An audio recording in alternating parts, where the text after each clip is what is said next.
오늘 또 그대의 최고의 날입니다. 임은미 선교사 묵상입니다. 2026년 6월 30일 화요일 최고의 날. 제가 억지로 하는 일이 있는지요? 베드로전서 5장. 얼마 전에 이곳에 있는 한국 마트에 다녀왔다. 마트 안에는 한국 식당들이 쭉 있었는데 어떤 분이 아주 반갑게 나에게 인사를 하셨다. 나를 아느냐고 했더니 나를 안다고 하신다. 이전에 내가 아틀란타의 어느 교회에서 설교했는데 그 교회의 교인이시라고 한다. 무슨 이야기를 하다가 요즘 자신의 어려운 상황을 내게 솔직하게 나누어 주셨다. 그래서 내가 일단 내 앞에 앉으라고 했다. 나는 목사이니 이럴 때 기도해 드릴 수 있다고 말씀드리고 그 자리에서 기도해 드렸다. 하나님께서 그분의 마음을 만져주셔서 기도를 받으시며 우셨고 큰 위로를 받았다고 감사해 하셨다. 나는 장볼 것을 다 보고 집으로 돌아왔는데 다음날 딸 수진이가 내가 마트에서 어느 집사님을 만났느냐고 물어보았다. 어떻게 알았냐고 했더니 그분이 내 이야기를 인스타그램에 올리신 것을 보고 알게 되었다고 한다. 나에게 그 인스타그램 글을 보내주어서 읽어보았는데 그날 그분이 참 큰 위로를 받으셨던 것 같다. 그래서 나를 만난 것에 대한 고마움과 기도를 받으면서 받게 된 큰 위로에 대한 글을 올려놓으셨던 것이다.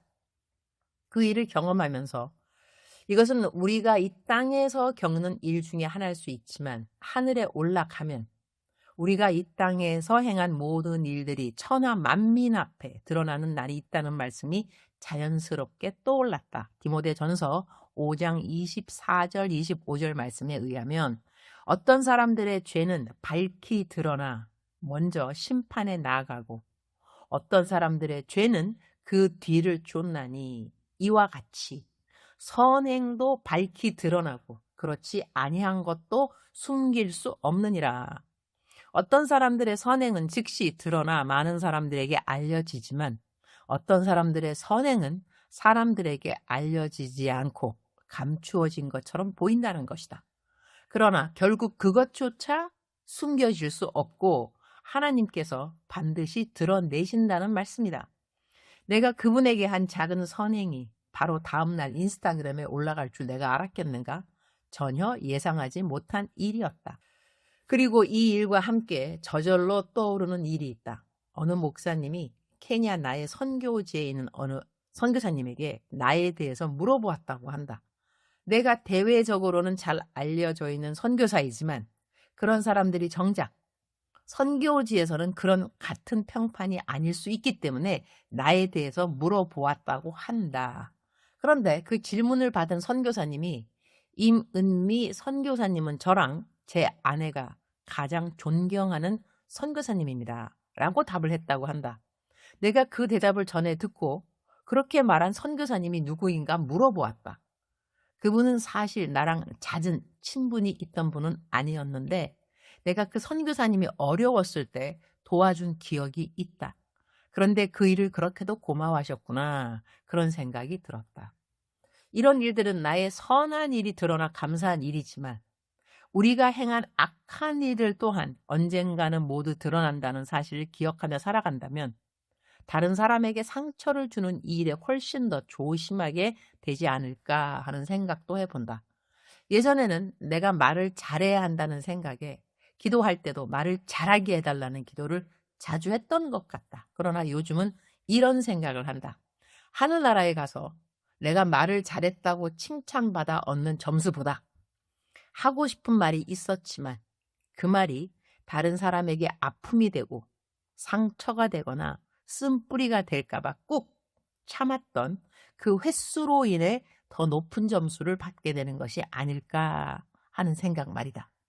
얼마 전 남편과 수진이와 가정 예배를 드리다가 마음에 쓴 뿌리에 대한 이야기를 나누게 되었다. 그리고 남편이 우리에게 물었다. 마음에 쓴 뿌리라고 하면 생각나는 사람이 있는가? 나는 굳이 애써 떠올려야 한다면 생각나는 사람이 있었다. 사실 쓴뿌리라기보다는 깊은 실망감이라고 하는 편이 더 맞을 것 같다. 아마 그래서 더욱 감사한 것은 역시 사람은 기대할 대상이 아니라 사랑할 대상이구나 라는 사실을 또 배우게 되었다는 것이다.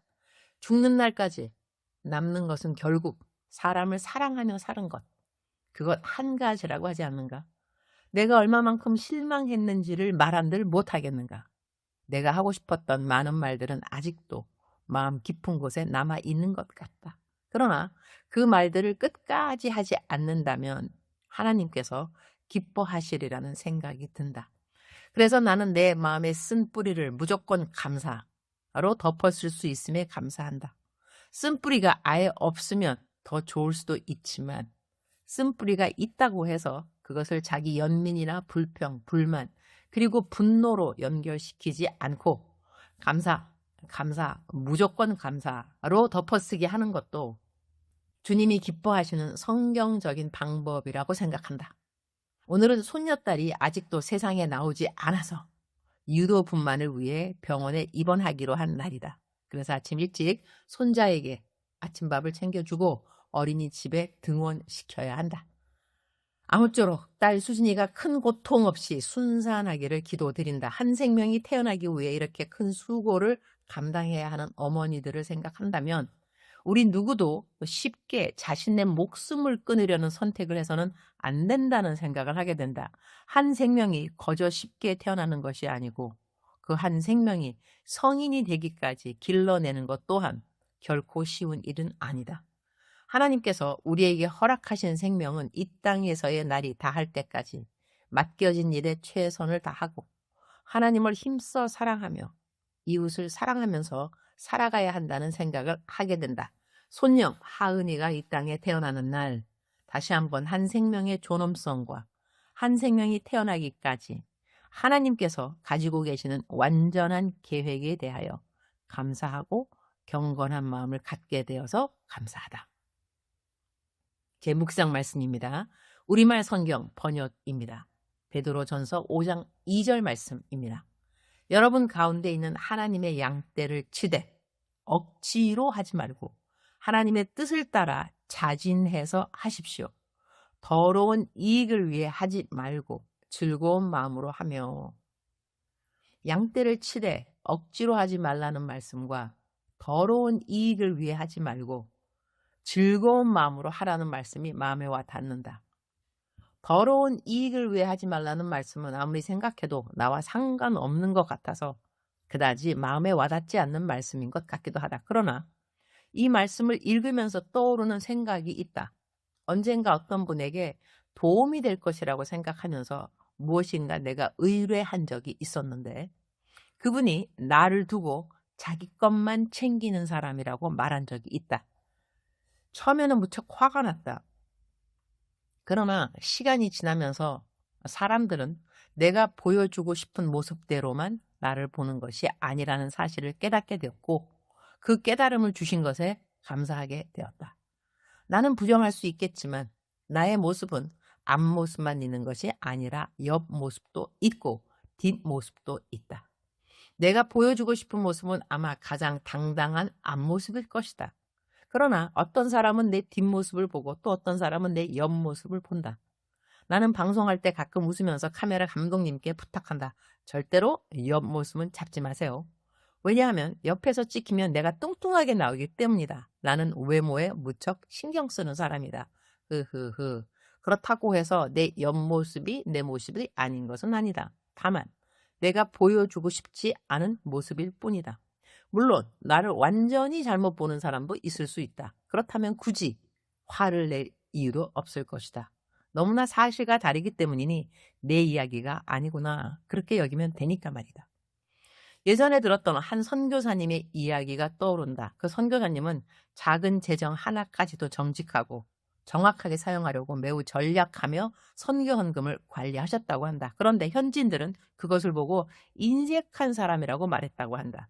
그 이야기를 들으며 그 선교사님은 무척 놀랐고 마음의 상처까지 되었다고 한다.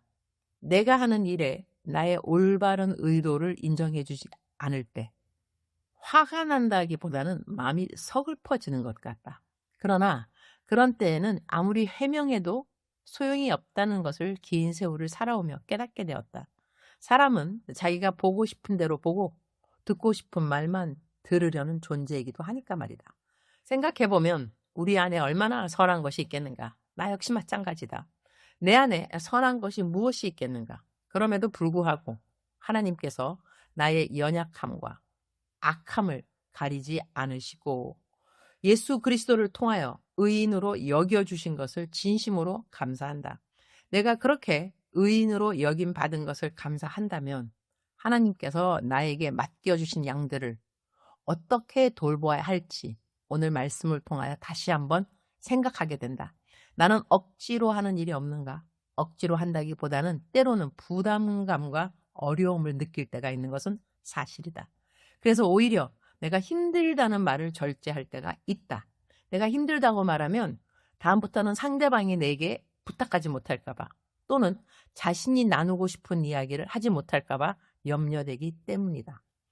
짐이 많고 어깨가 무거울 때도 있지만 그것이 다른 사람들에게 부담이 되지 않도록 힘쓰며 나는 살아가려고 하는 것 같다. 그러니 그것은 억지로 일을 하는 것이라기보다는 어려워 보이는 일들은 감추면서 일을 하려고 힘을 쓴다 라고 말하는 것이 더 정확한 표현일지도 모르겠다. 그러나 하나님은 모든 것을 아신다. 하나님 보시기에 내가 억지로 하는 일이 없었으면 좋겠다. 만일 하나님께서 내가 억지로 일하고 있다고 여기신다면 울컥하네요. 그것은 너무 죄송한 일이 될 것 같다. 하나님께서는 결코 그렇게 억지로 일하라고 나를 부르신 것이 아니기 때문이다. 즐거운 마음으로 하라고 하셨으니 오늘 또 다시 한번 나의 태도를 돌아보게 된다. 나는 지난 40년 동안 전임 사역을 하면서 배운 아주 중요한 것이 있다. 하나님은 내가 얼마나 많은 일을 했는가 보다 어떤 태도로 그 일을 했는가를 더 중요하게 보신다는 사실이다. 주님, 오늘 또 최고의 날입니다. 주님께서 저를 보실 때 제가 어떤 태도를 갖고 주님의 일을 하는 종인지 스스로 잘 돌아보게 하여 주옵소서. 주님께서 맡겨주신 그 어떤 일도 억지로 하는 것처럼 보이지 않기를 원합니다. 다른 사람들에게 그렇게 보이지 않는 것만이 아니라 제 마음과 생각과 기도 자체가 진심으로 억지가 아니기를 기도드립니다. 모든 사람을 섬기는 일을 주님께 하듯 그렇게 하는 마음의 자세가 저에게 항상 있도록 저를 도와주옵소서. 주님께서 말씀하시기를 지극히 작은 자 하나에게 한 것이 곧 주님께 한 것이라고 하셨으니 제게 맡겨주신 어린 양들을 돌볼 때 억지로가 아니라 감사와 기쁨으로 주님을 섬기듯 섬기게 하여 주옵소서. 오늘은 저희 딸 손녀딸이 이 땅에 태어나는 날입니다. 주님께서 우리 딸 수진이를 도와주셔서 큰 고통 없이 순산하도록 도와주시기를 기도드립니다. 주님 사랑합니다. 주님 감사합니다.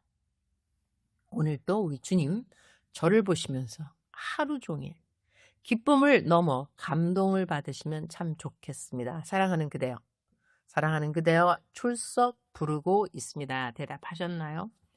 사랑하는 내 딸, 사랑하는 내 아들, 나의 시선이 어디에 머무르는가를 너는 꼭 기억해야 하는 것이라.